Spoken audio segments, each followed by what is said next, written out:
जय हिंद साथियों, आप सभी का स्वागत है हमारे YouTube चैनल बेसिक ज्ञान 2.0 में। दोस्तों, आज के इस वीडियो में देखने वाले हैं सामान्य ज्ञान के महत्वपूर्ण प्रश्न जो आने वाले किसी भी परीक्षा के लिए आपके लिए बिल्कुल रामबाण साबित होगा। तो आप लोग इस वीडियो को शुरू से लेकर अंत तक देखें और आपके 30 प्रश्नों में से कितना स्कोर रहता है कमेंट बॉक्स में जरूर साझा करें।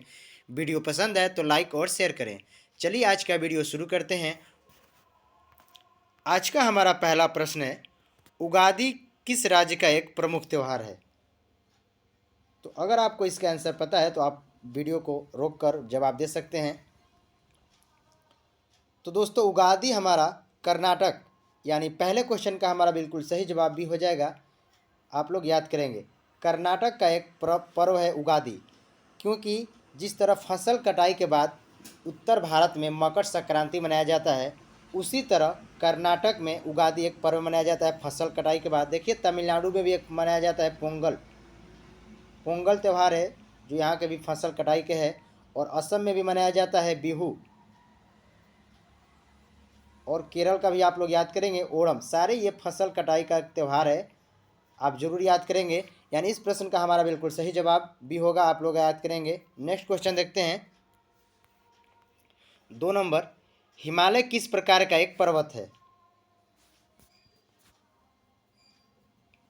तो साथियों, हिमालय जो है एक प्रकार का वलित पर्वत है। यानी दूसरे नंबर प्रश्न का हमारा बिल्कुल राइट आंसर ये हो जाएगा वलित पर्वत। देखिए, वलित पर्वत उसे कहते हैं जब पृथ्वी के आंतरिक दबाव से कोई परत जो है चट्टान है उसमें मुड़ जाने की क्षमता जो आ जाती है, उसी को हम लोग वलित पर्वत के नाम से जानते हैं। यानी वलित पर्वत अगर पूछा जाए तो माउंट एक प्रकार का वलित पर्वत है, आप लोग याद करेंगे। नेक्स्ट क्वेश्चन होगा 3 नंबर, विश्व विरासत सूची में भारत के कितने स्थल शामिल हैं? देखिए दोस्तों, जो जो भी धरोहर होते हैं उसको यूनेस्को की सूची में शामिल कर दिया जाता है। यानी उसका रख रखाव के लिए जो भी पैसा मिलता है उस पर खर्च किया जाता है। तो विश्व विरासत सूची में भारत के कुल 40 स्थल शामिल हैं। यानी इस प्रश्न का हमारा बिल्कुल सही जवाब ये हो जाएगा, आप लोग याद करेंगे। और 40 नंबर का अगर पूछा जाए 40वां कौन सा है, यानी अंतिम जरूर पूछा जाता है, तो याद करिएगा धौलावीरा। ठीक है, धौलावीरा जो गुजरात में पड़ता है, एक स्थल है। नेक्स्ट क्वेश्चन देखते हैं। 4 नंबर, 20 सूत्रीय कार्यक्रम किस पंचवर्षीय योजना में चालू किया गया था? देखिए, यहाँ पे विश्व लिखा गया है, 20 आप लोग जरूर याद करिएगा इसको। 20 सूत्रीय कार्यक्रम यानी 20 को सूत्र यानी बना दिया जाता था और उसके तहत कार्य किया जाता था सरकार द्वारा। कौन सी पंचवर्षीय योजना में चालू किया गया है? तो साथियों, इस प्रश्न का हमारा बिल्कुल सही जवाब डी हो जाएगा 5वीं पंचवर्षीय योजना। आप लोग याद करेंगे कब हुआ था, तो 1975 में 5वीं पंचवर्षीय योजना चालू किया गया था। सबसे पहले पंचवर्षीय योजना 1951 से 1956 तक, क्योंकि 5 वर्ष के लिए पंचवर्षीय योजना बनाई जाती थी। पंचवर्षीय योजना योजना आयोग के तहत चालू किया जाता है। तो देखिए, योजना आयोग की स्थापना कब हुआ है? 15 मार्च 1950, आप लोग याद करेंगे। अब देखिए, इसका नया नाम हो गया है नीति आयोग। नीति आयोग इसका नया नाम हो गया 1 जनवरी 2015 को इसकी स्थापना हो गया नीति आयोग। इसी का नया नाम हो गया योजना आयोग का। नेक्स्ट क्वेश्चन देखते हैं। 5 नंबर, निम्नलिखित में कौन सा उत्पादन रजत क्रांति से संबंधित है? तो साथियों, रजत क्रांति से हमारा अंडा उत्पादन, यानी 5वें नंबर प्रश्न का हमारा बिल्कुल सही जवाब ये हो जाएगा, अंडा उत्पादन से रजत क्रांति संबंधित है। अगला प्रश्न होगा 6 नंबर, ओलंपिक 2024 का आयोजन किस देश में होगा? तो देखिए दोस्तों, पिछला ओलंपिक 2020 का ओलंपिक हो चुका है जो टोक्यो में हुआ था। आप लोग जरूर याद करेंगे इसको भी, जो टोक्यो में हुआ था 2020 का। ये कोरोना के काल के कारण 2021 में हुआ था टोक्यो में, टोक्यो जापान में। तो देखिए, 2020 में होगा वो पेरिस फ्रांस में होगा। ठीक है, फ्रांस देश की राजधानी पेरिस है, वहाँ पे होगा टोक्यो ओलंपिक 2024 का आयोजन। यानी इस प्रश्न का हमारा बिल्कुल सही जवाब भी होगा, आप लोग याद करेंगे। नेक्स्ट क्वेश्चन देखते हैं। 7 नंबर, पहला राष्ट्रीय आंदोलन जिसमें महिलाओं ने भागीदारी दिया।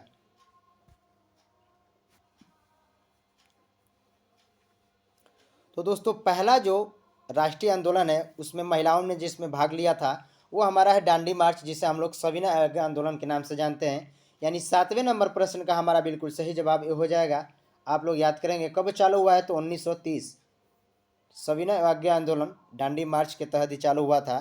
तो इसी में सबसे पहले महिलाओं ने भागीदारी लिया था। आप सभी लोग कमेंट बॉक्स में जरूर बताएं चिपको आंदोलन से आप क्या समझते हैं और इसकी शुरुआत कब हुई थी, यानी कब यह घटना घटी थी, चिपको आंदोलन कब हुआ था, आप लोग को बताना है। जरूर एक जानकारी दीजिएगा चिपको आंदोलन के बारे में। अगला प्रश्न होगा हमारा 8 नंबर, ब्रेटन वुड्स सम्मेलन के द्वारा किस अंतर्राष्ट्रीय संघ का स्थापना हुआ था। तो दोस्तों ब्रेटन वुड्स सम्मेलन के द्वारा विश्व बैंक, यानी 8 नंबर प्रश्न का हमारा बिल्कुल सही जवाब ये हो जाएगा, विश्व बैंक की स्थापना हुआ था ब्रिटेन वुड्स सम्मेलन के द्वारा। इसकी स्थापना कब हुआ था, तो आप लोग याद करेंगे 1945 में। विश्व बैंक का मुख्यालय है जॉर्ज वाशिंगटन, आप लोग याद करेंगे। अगला क्वेश्चन होगा 9 नंबर, संविधान के अनुसार निम्न में से राष्ट्रपति की शक्ति नहीं है।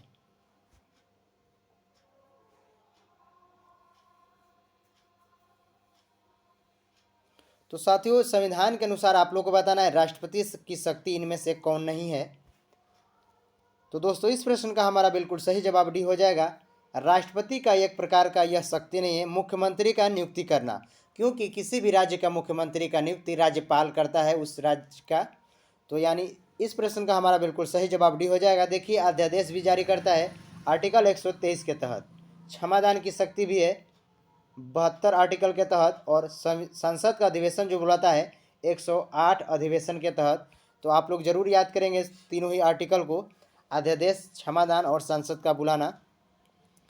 अगला क्वेश्चन होगा 10 नंबर, वर्तमान में भारत में कुल कितने महारत्न कंपनी हैं।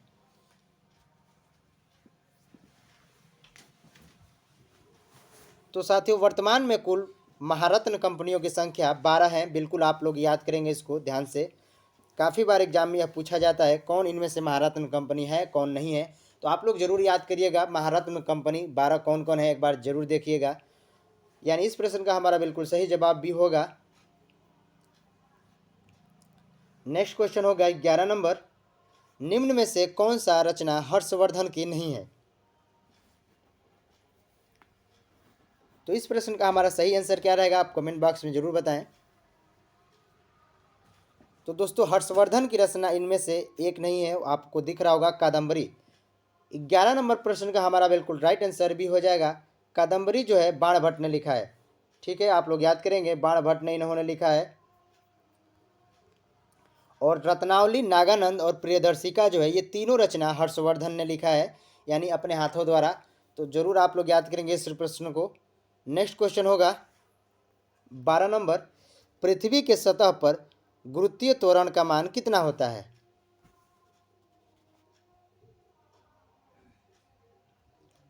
तो साथियों पृथ्वी की सतह पर गुरुत्वीय त्वरण का मान हमारा 9.8 मीटर प्रति सेकेंड स्क्वायर, यानी इस प्रश्न का हमारा बिल्कुल सही जवाब सी हो जाएगा। आप लोग याद करेंगे 9.8 मीटर प्रति सेकेंड स्क्वायर होता है, यानी आपको स्मॉल जी का मान पूछा गया है, कैपिटल जी नहीं स्मॉल जी का मान पूछा गया है।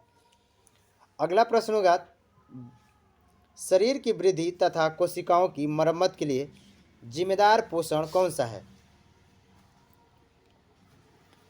तो दोस्तों जो भी आपके शरीर में वृद्धि होती है तथा कोई कोशिका का मरम्मत हो रहा है, यानी बीमारी में कोई कोशिका टूट फूट जाती है तो उसकी मरम्मत के लिए, चोट लग जाता है तो उसकी मरम्मत के लिए कौन सा पोषण जिम्मेदार है, मुख्य रूप से आप लोग को बताना है।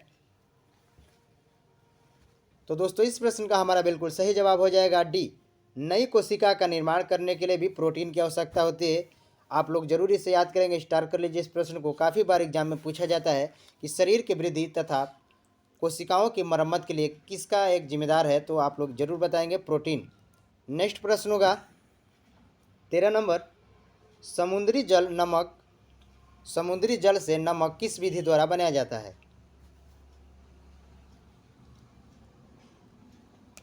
तो दोस्तों समुद्री जल से नमक हमारा विधि बनाने वाला विधि है वाष्पीकरण विधि, यानी 13 नंबर प्रश्न का हमारा बिल्कुल राइट आंसर ये हो जाएगा वाष्पीकरण विधि। नेक्स्ट क्वेश्चन होगा 14 नंबर, निम्न में से कौन सा तत्व नोबेल गैस नहीं है। सिंपल सा प्रश्न है, आप लोगों से पूछा गया है इनमें से नोबेल गैस कौन सी नहीं है। तो जो लोग नोबेल गैस जरूर पढ़े होंगे इसका जवाब दे पाएंगे? तो देखिए नोबेल गैसों की संख्या टोटल 6 होती है। तो इसका हमारा बिल्कुल राइट आंसर डी हो जाएगा, मीथेन। मीथेन गैस एक प्रकार की नोबेल गैस नहीं है, यह एक प्रकार का ग्रीन हाउस गैस में आती है, यानी कांच का घर बनाने के लिए जिम्मेदार एक प्रकार की गैस है। आप लोग याद करेंगे। अगला प्रश्न होगा 15 नंबर, भोपाल गैस त्रासदी घटना किस वर्ष हुई थी? तो दोस्तों मध्य प्रदेश की राजधानी भोपाल में एक कारखाने में घटना हुई थी, भोपाल गैस त्रासदी के नाम से जाना जाता है जिसे। तो आपको बताना है, यह काफ़ी चर्चा में क्वेश्चन रहता है, तो किस वर्ष घटी थी? तो साथियों इस प्रश्न का हमारा बिल्कुल सही जवाब हो जाएगा 3 दिसंबर 1984, यानी 15 नंबर क्वेश्चन का हमारा राइट आंसर ये हो जाएगा। आप लोग याद करेंगे। देखिए इसमें पूछा जाता है कौन सी गैस रिसाव हुआ था। यह एक प्रकार का यूरिया बनाने की कार्बाइड बनाती थी कंपनी। तो इसमें मिथाइल आइसोसाइनाइड, आप लोग जरूर याद करेंगे इस गैस को। मिथाइल आइसोसाइनाइड का रिसाव हो चुका था, इसी के कारण काफ़ी लोग मारे गए थे। अगला क्वेश्चन होगा 16 नंबर, राष्ट्रीय युवा दिवस प्रत्येक वर्ष मनाया जाता है। तो दोस्तों अभी हाल ही में बीता है राष्ट्रीय युवा दिवस। तो इस प्रश्न का हमारा बिल्कुल सही जवाब भी हो जाएगा, 12 जनवरी को राष्ट्रीय युवा दिवस मनाया जाता है। स्वामी विवेकानंद के याद में मनाया जाता है, जरूर आप लोग याद करेंगे। अगला प्रश्न होगा 17 नंबर, 2011 जनगणना के अनुसार किस राज्य की जनसंख्या सबसे कम है? यानी आपसे ये भी पूछा जा सकता था यहाँ पे कि किस राज्य की जनसंख्या सबसे कम है। तो दोस्तों इस प्रश्न का हमारा बिल्कुल सही जवाब भी हो जाएगा, सिक्किम। सिक्किम की जनसंख्या सबसे कम है भारत में। अगर सबसे अधिक पूछा जाता तो यहाँ पे उत्तर प्रदेश हमारा बिल्कुल सही जवाब हो जाता, यूपी। नेक्स्ट क्वेश्चन होगा 18 नंबर, चर्चा में रहा एमी अवार्ड किस क्षेत्र में दिया जाता है? तो दोस्तों काफ़ी चर्चा में रहा है एमी अवार्ड, तो आप लोग को बताना है एमी अवार्ड को किस क्षेत्र में दिया जाता है। तो दोस्तों इस प्रश्न का हमारा बिल्कुल राइट आंसर ए हो जाएगा, टेलीविज़न में दिया जाता है। यानी टेलीविज़न जो भी करते हैं, टेलीविज़न में एंकर होते हैं, उनको एमी अवार्ड से नवाजा जाता है।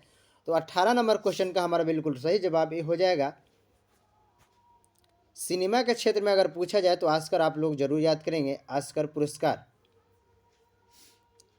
अगला क्वेश्चन होगा 19 नंबर, संगीतकार जाकिर हुसैन का संबंध किस वाद्य यंत्र से है?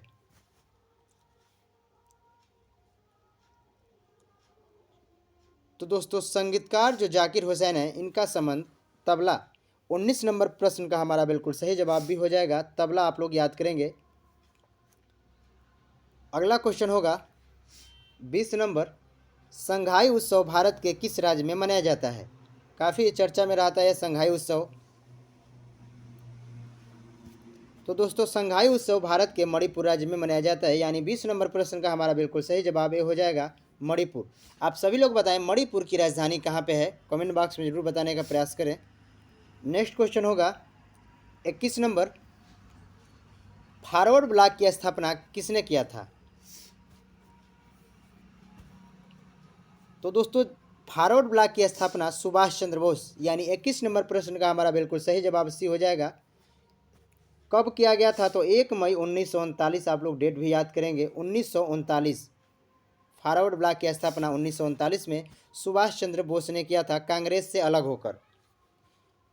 नेक्स्ट क्वेश्चन होगा 22 नंबर, एशिया खेल की शुरुआत किस वर्ष हुई थी? जो एशियाई खेल होता है उसकी शुरुआत सबसे पहले कब हुई थी, आप लोग को बताना है। तो साथियों इस प्रश्न का हमारा बिल्कुल सही जवाब ये हो जाएगा 1951, आप लोग याद करेंगे। कहाँ पे हुआ था? तो दिल्ली, अपना देश भारत में ही दिल्ली में हुआ था सबसे पहला एशियाई खेल।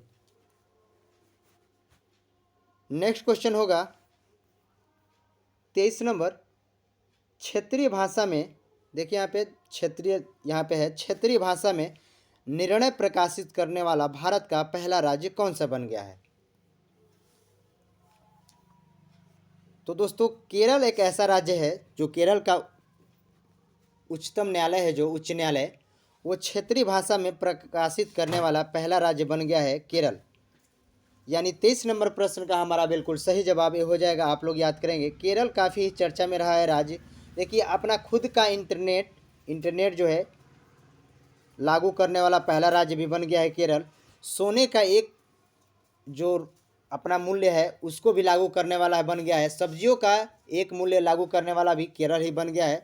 तो आप लोग याद करेंगे, इंटरनेट से भी सोने का भी एक मूल्य लागू करने वाला पहला राज्य केरल ही बन चुका है। तो केरल काफ़ी चर्चा में रहा है और केरल सबसे अधिक साक्षर राज्य भी है। आप लोग याद करेंगे। नेक्स्ट प्रश्न होगा 24 नंबर, जलदूत ऐप किस मंत्रालय द्वारा जारी किया जाता है?